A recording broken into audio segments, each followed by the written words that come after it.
Hey there, Grumpy Old Fart here. Due to YouTube's changing quote-unquote community standards, I created a channel called Grumpy Old Fart over on Rumble, a free speech alternative to YouTube. You can see all of my stuff over there, including my political and social commentary, as well as my current events videos. The links to my YouTube and Rumble channels, as well as links to let you order my books, are in the description of this video. If you enjoy my content, please like, share, subscribe, and comment. I welcome your comments, even if you disagree with me. Now, on with the video. Hey there, Grumpy Old Fart here. I'm doing a Recon the role-playing game advice video on ambush techniques. This is something you can, as a game master, as a mission director, you can show your players, you can explain to them how ambushes work. This is a little more information to help you make the bad guys more realistic as well. The ambush is one of the oldest tactical operations in history. Modern warfare has taken tactical ambushes to a science. There are three basic types of ambushes. The first is a deliberate ambush. You know the enemy will be at this point and at this time, so you can tailor the ambush to fit that enemy force at that point in time. So you have time to prepare, you're setting it up, you know they're going to be there, it's just a matter of, waiting on the time period. You got plenty of time to set it up and do it right. Then there's the ambush of opportunity. You know the enemy is operating in this area, so you are looking to find them.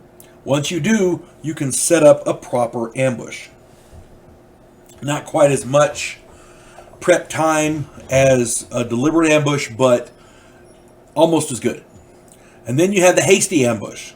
You're on a long-range reconnaissance patrol, for example, and you happen to see an enemy force before they see you. This gives you time to set up a hasty ambush with the arms and equipment and resources on hand. You wouldn't plan on doing this, but you've got some stuff that can make it work. Okay? All of these different ambushes can be very effective, but the principles are all the same. Initiating the ambush is the most important thing. The first weapon you use to initiate the ambush needs to set the enemy into a state of confusion and chaos. And there's several weapons that you can use to do this.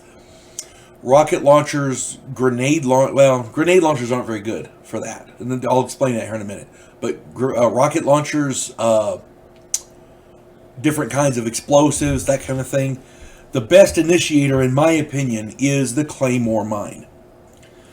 One might argue that the Claymore was actually designed for ambushes. I think they designed it specifically to defend fixed positions, but man, it works so well in ambushes. Read up in the book on their effects and uses, and you'll see what I mean. Firearms should never be used as an initiator if possible. You could all open up at the same time, and I guess that's reasonable, but you have to signal to open up at the same time, and that signal can be heard. If you have one guy open up and he's the guy who sets off everybody else firing, that's fine. But the problem is, what if his gun jams? What if he misfires? Maybe he's a moron and forgot to load it? Who knows? There's always things that can go wrong. Too many moving parts in an automatic weapon. Once the Claymore goes, everybody knows to open up. It's that simple. Once the ambush is initiated, concentrated firepower should be used to sweep the area and kill everyone in the enemy force. That is, after all, the purpose of an ambush, to kill everybody there. Now, if you can get prisoners, that's great, but that's not the primary function of an ambush.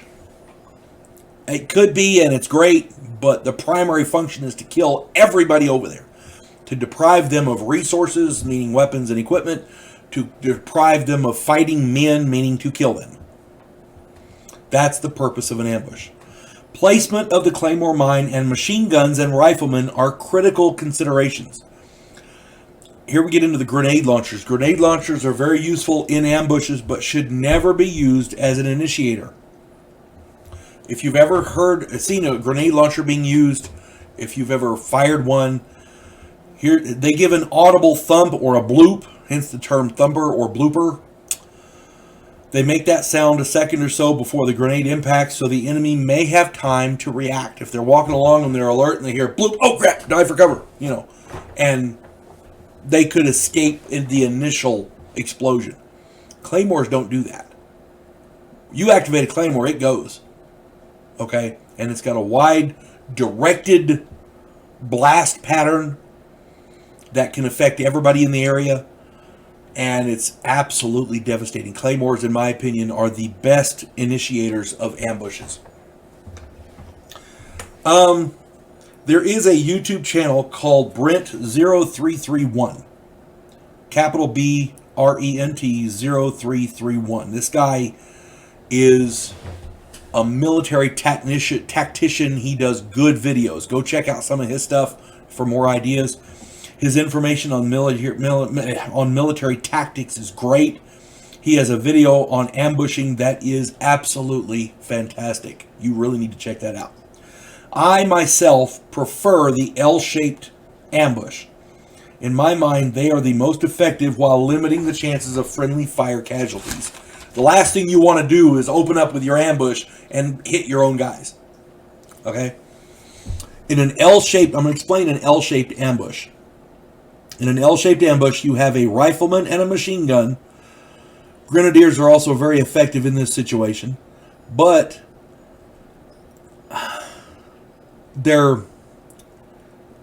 I'll explain what I use them for, and we'll go with that. You set up your Claymore at the end of a long stretch of trail, probably around 3/4 of the way through that long stretch.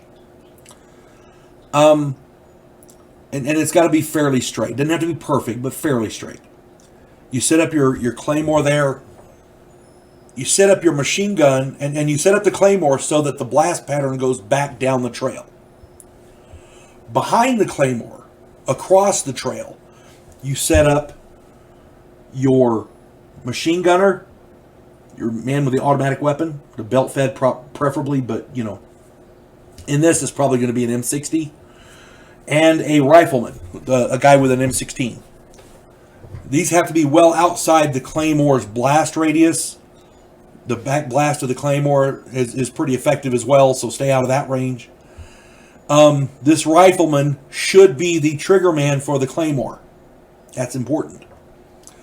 The machine gun should be ready to deliver enfilade fire straight down the trail to decimate the entire enemy force. If you don't know what enfilade fire is, people are walking toward your machine gun in a straight line, and you shoot down the row. That is absolutely devastating. These bullets, the M60 bullets will rip through people and go straight down the line. One bullet could conceivably hit dozens of people, theoretically. It probably won't, because people are going to be diving all different directions. But the idea there is, once you open up, you're going to decimate that whole group. So you've got the long straight trail, about 3/4 of the way up, you've got your Claymore. Behind the Claymore, and the Claymore is aimed back down the trail. Behind the Claymore, you set up your machine gun outside the back blast radius of the Claymore. That's important. You don't want to hit your own guys with a Claymore. You set up your machine gun and the rifleman. The rifleman is the guy who triggers the Claymore. Okay. Once he triggers the Claymore, he can open up with his rifle and protect the machine gunner's flanks. Okay. The rest of the team should be set up along one side of the trail, well off the trail, with plenty of hard cover. You do not want your guys to be hit by the Claymore. You want to be able to protect your guys from the machine gunner, stray shots, things like that. Now, he's going to be firing down the trail, so you want to be well off the trail, at least 20 or 30 yards. The idea there being you can pour fire into the trail from the flank. Your guys are down, they're out of sight, they're just sitting there waiting. The trigger man hits the Claymore. Once that goes, everybody jumps up and starts pouring fire into the enemy force from a flanking position.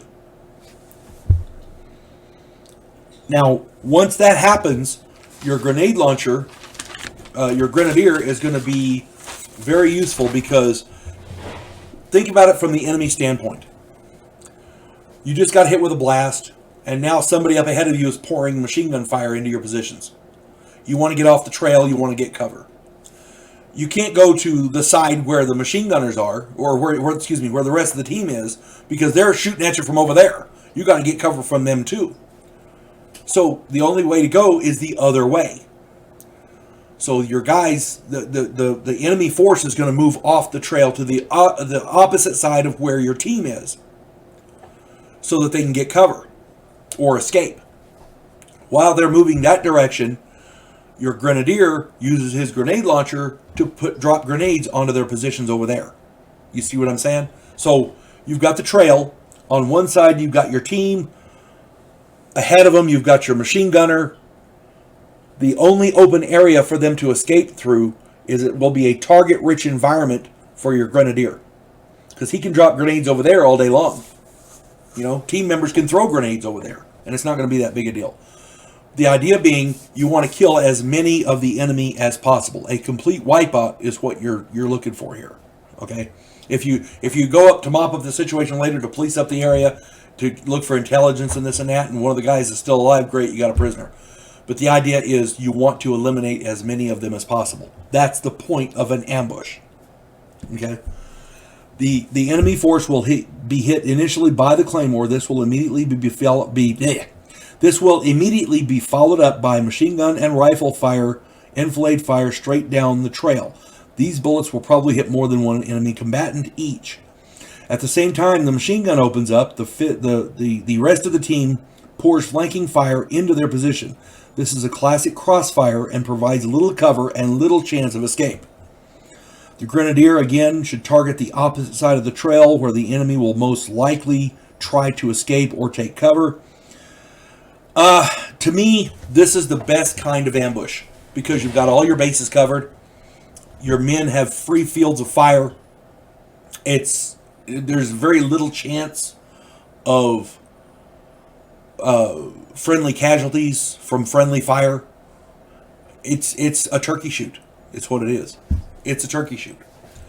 Do some research on ambushes and military tactics. Check out this guy, Brent0331, I think is his name. Yeah, Brent0331. He does a lot of good videos on a lot of different topics. There are many types of ambushes, and sometimes an L-shaped ambush might not be the best choice. Regardless, you never want to put team members opposite from each other so that stray shots can possibly hit friendly troops. That's one of the main things. Yeah, as much research as you can do into military operations, if you're going to run recon, you have to do that.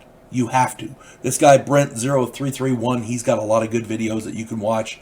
They're pretty in-depth, and he explains them pretty well. So just, again, I hope this finds everybody well, and I hope y'all enjoy playing Recon. I'm loving doing these videos. And if you have more requests, please put them in there. I'm glad to answer. You folks have a good day now. God bless one and all. Clarissa Lowe, a historian from the future.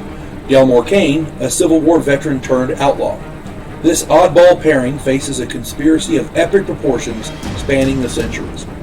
If you like action and adventure westerns with a splash of science fiction and fantasy, check out my book series Drifters and their ongoing adventures.